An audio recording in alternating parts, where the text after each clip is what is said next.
Sir Harihara Veeramallu cinema అంటే channel gap తర్వాత వస్తుంది. ఏంటి మిమ్మల్ని అంత ఆకట్టుకున్న కథాంశం? ఎందుకంటే ఎప్పుడు మీరు హిస్టారికల్ బ్యాక్గ్రౌండ్లో సినిమా చేయలేదు, ఇలాంటి పీరియాడికల్ సినిమా. నాకు ఎప్పుడు హిస్టారికల్, ముఖ్యంగా ప్రసాద్ గారి రచనలు చాలా ఇష్టం. నాకు మీకు అప్పాజీ కానీ అయితే మన విజయనగర పత్రం, విజయనగర సామ్రాజ్యం, రోషనారా, ఇవన్నీ స్కూల్స్లో ఉన్నప్పుడు మా ఇంట్లో మేము బాగా చదువుకుని నెల్లూరులో ఉన్నప్పుడు నాకు పృథ్వీరాజ్ ఇది బేసిక్గా మాకు చారిత్రాత్మక రచనలు ఇష్టం. కాకపోతే సినిమాలు ఎంత తీయాలని, నాకు సినిమాలు వచ్చినప్పుడు నాకు ఎప్పుడు ఆలోచనలు నాకు తీయాలని ఎప్పుడు మైండ్లో లేదు. నాకు ఏదన్నా ఒకటే మైండ్లో ఏదన్నా ఉండింది అంటే ఏదన్నా ఒక పీరియడ్ ఫిల్మ్ ఏదో ఒకటి అనుకుని ఇలా కాదు ఇంకోలా అనుకున్నాను. కాకపోతే అది కూడా వదిలేసాను. ఇది ముఖ్యంగా ఈ ఫౌండేషనల్ వర్క్ అంతా, ఈ కథా మూలాలంతా ముందు తీసుకొచ్చింది క్రిష్ గారు తీసుకొచ్చారు. రత్నం ఇద్దరు కలిపి వచ్చినప్పుడు నాకు నచ్చిన అంశం కథ తీసుకెళ్ళడానికి ఏంటంటే, ఒకటి మీరు పీరియడ్ ఫిల్మ్ అని కాదు కానీ మన కొల్లూరు తీర ప్రాంతంలో, కృష్ణానది తీర ప్రాంతంలో ఆ గనుల్లో దొరికిన వజ్రం, అది వెళ్ళి మన కులీ కుతుబ్ షా దగ్గరికి వెళ్ళి అక్కడి నుంచి అది మొఘల్ సుల్తానేట్కి వెళ్ళి అది మన ఆ పరంపర నుంచి ఔరంగజేబ్కి ఎలా వచ్చింది, ఔరంగజేబ్ నెమలి సింహాసనం కూర్చొని ఎలా చేశాడు, ఇలాంటి ఔరంగజేబ్లో అన్ని ఒక నియంత పరిపాలిస్తున్న సమయంలో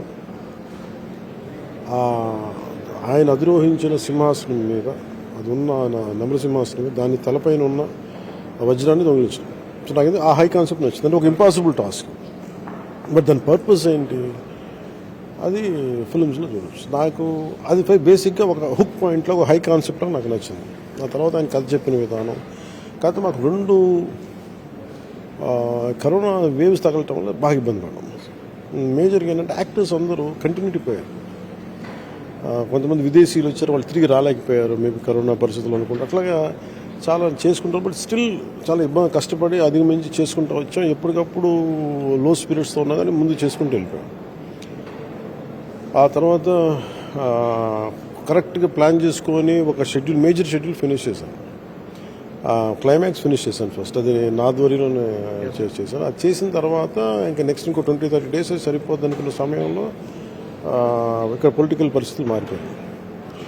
వైజాగ్ సంఘటనల దగ్గర చాలా మారిపోయి, బట్ స్టిల్ చేసుకుంటూ వచ్చాను. కానీ ఎప్పుడైతే గౌరవ ముఖ్యమంత్రి గారిని రాజమండ్రి ఎపిసోడ్ జరిగిందో ఇంకా అన్నీ క్యాన్సిల్ చేసి మన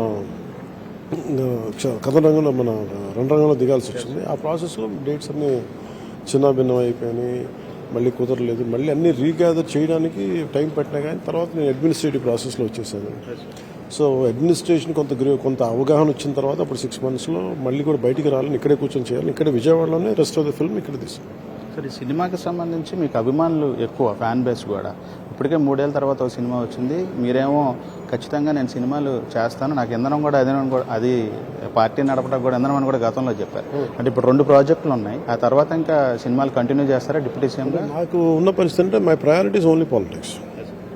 కాకపోతే నాకు ఇంధనం అని సినిమా తప్ప నాకు వేరే వ్యాపారం నాకు పర్సనల్ నేను చేయలేను. నాకు తెలిసింది, నా అనుభవం ఇక్కడే ఉంది.